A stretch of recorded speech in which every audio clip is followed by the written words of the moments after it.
So I was experimenting with glow-in-the-dark resin, and then I got this request and was like, hells yeah I can! So today I'm making the Jewel of Jumanji! For this build, I used Envirotex epoxy resin, green resin dye, glow powder, release agent, Dixie cups, aluminum foil, and stir sticks. The jewel is made up of 3 primary colors, so it takes multiple stages of resin to make. First, I mixed the glow powder into a 2-part epoxy resin. This severely reduced the pot life, so I recommend fully mixing the resin first and then mixing in the glow powder. I poured it into this standard mold that I use for glowing rocks and kyber crystals. When it had fully cured, I demolded it. This is going to be the core of the jewel. The shape of the core doesn't necessarily matter so much, which is why I can get away with this standard gem mold that I use. Next, I tore a sheet of aluminum foil and sprayed it with mold release agent. Then I crumpled it around the jewel with the mold release agent side facing inward and set it in a silicone dish, which totally isn't a failed mold from my Loki staff. Then I poured in dark resin. This is a mixture of green resin dye and a single drop of black resin dye. When it had hardened, I removed the foil. Next, I repeated the process, but used a much larger batch of resin that was a much lighter shade of green. This will serve as the outer layer of the jewel. I actually had to do this a couple more times before I arrived at this finished product. Hey everyone, I just thought I'd take a moment to thank these people for supporting me on Patreon.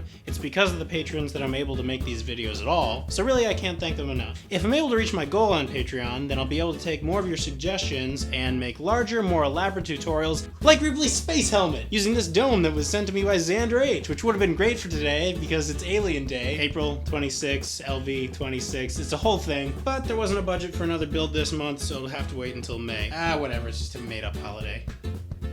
They're all made up. Alright, let's check out the jewel. Now let's see it glow. Ah yeah! Now you can save Jumanji with dance fighting.